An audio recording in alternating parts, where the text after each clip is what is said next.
यह कहानी एक वफादार नौकर गोपाल की है जो अपने मालिक के प्रति निस्वार्थ भक्ति रखता है। हालांकि परिस्थितियां उसे एक कठिन परीक्षा में डाल देती हैं, जिससे उसे बहुत बड़ी सीख मिलती है। एक छोटे से गांव में सुरेश नाम का लड़का रहता था। बचपन में ही उसने अपने माता पिता को खो दिया। उसके पास न कोई सहारा था, न ही उसके पिता की कोई जमीन। वह एक छोटी सी झोपड़ी में रहता था, लेकिन गांव में आई बाढ़ के कारण उसकी झोपड़ी भी बह गई। गांव के जमींदार धर्मदास बहुत दयालु व्यक्ति थे। उन्होंने सुरेश पर दया कर उसे अपने यहाँ काम पर रख लिया और रहने के लिए एक झोपड़ी दे दी। समय बीतता गया और सुरेश बड़ा हो गया। अब वह पूरी लगन से जमींदार के यहाँ काम करता था और जमींदार भी उस पर बहुत भरोसा करने लगे थे। एक दिन जमींदार ने सुरेश से कहा, बेटा, तुम अब शादी क्यों नहीं कर लेते? अब तुम्हारी शादी की उम्र हो गई है। तुम्हारी पत्नी आएगी तो तुम्हारे कई कामों में हाथ बौंटाएगी। मैं चाहता हूँ कि मेरे जीते जी तुम्हारी शादी हो जाती। क्या जाने कब भगवान का बुलावा आ जाए। सुरेश बोला, मालिक, ऐसा क्यों कह रहे हो? मेरे लिए आप ही सब कुछ हैं। आप जैसा उचित समझे मैं वही करूंगा।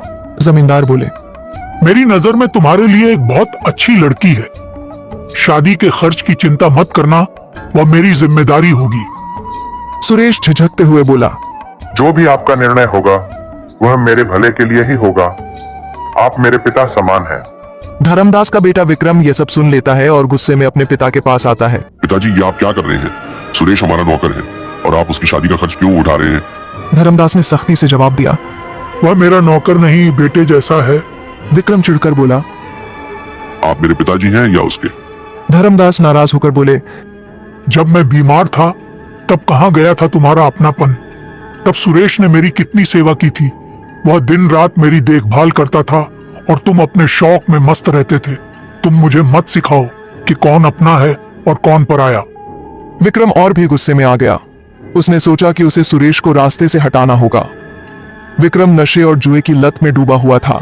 एक दिन उसने अपने पिता से 10,000 रुपए मांगे, लेकिन जब जमींदार ने उसे पैसे देने से इनकार कर दिया तो वह भड़क उठा।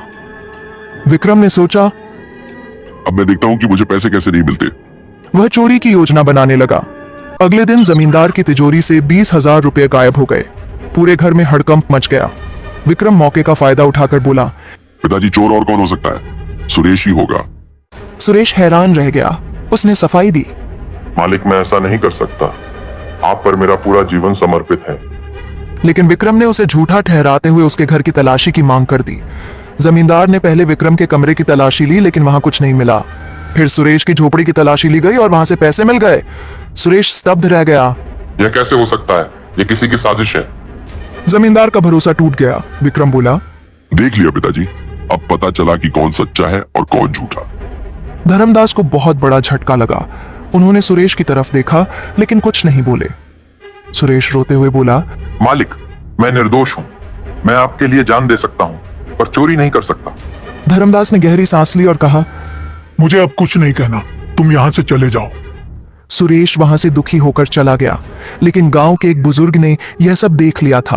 उन्होंने जमींदार को बताया कि उन्होंने आधी रात को विक्रम को चुपके से पैसे छुपाते देखा था। धर्मदास को जब यह सच पता चला तो उन्हें बहुत पछतावा हुआ। उन्होंने तुरंत सुरेश को बुलाया और गले से लगा लिया। बेटा, मुझसे बहुत बड़ी गलती हो गई। मैं तुम पर भरोसा नहीं कर सका। विक्रम ही असली चोर है।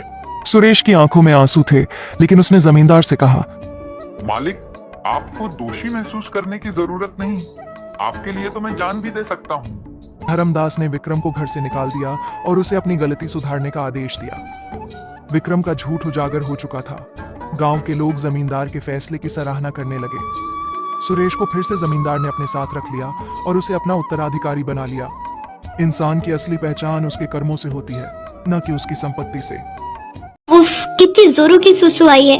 अगर जरा भी देर हुई तो यहीं निकल जाएगी। घर पहुंचने में तो भी टाइम लगेगा। ऐसा करती हूँ, यहीं पार्क में बने इस पेड़ के पीछे ही बैठ जाती हूँ। गर्मी दोपहरी का टाइम है, सभी अपने अपने घरों में अभी सो रहे होंगे। शर्मिली जल्दी से पेड़ के पीछे जाकर सुसु करने बैठ जाती है और कहती है, आहा, सचमुच हल्का होने में जो सुख है वो दुनिया के सभी सुखों से परे है। इतना कहते ही शर्मिली की आंख खुल जाती है और वो देखती है कि उसका बिस्तर गीला हो चुका है। असल में वो एक सपना देख रही थी। वो उठती है तो देखती है कि बिस्तर पर ही उसकी सुसु निकल गई है। हे राम, इसीलिए बिस्तर पर सुसु करने में इतना मजा आ रहा था। लेकिन अब क्या करूं? अगर कहीं वो उठ गए तो मेरे बारे में क्या सोचेंगे? ऐसा करती हूँ, चुपचाप सो जाती हूँ। गर्मी बहुत है, सुबह होने तक सूख जाएगा। ये सोचकर शर्मीली वहीं पर सो गई। सुबह रौनक की जब आँख खुलती है तब तक बिस्तर सूख गया था, लेकिन सुसु की बदबू अभी भी आ रही थी।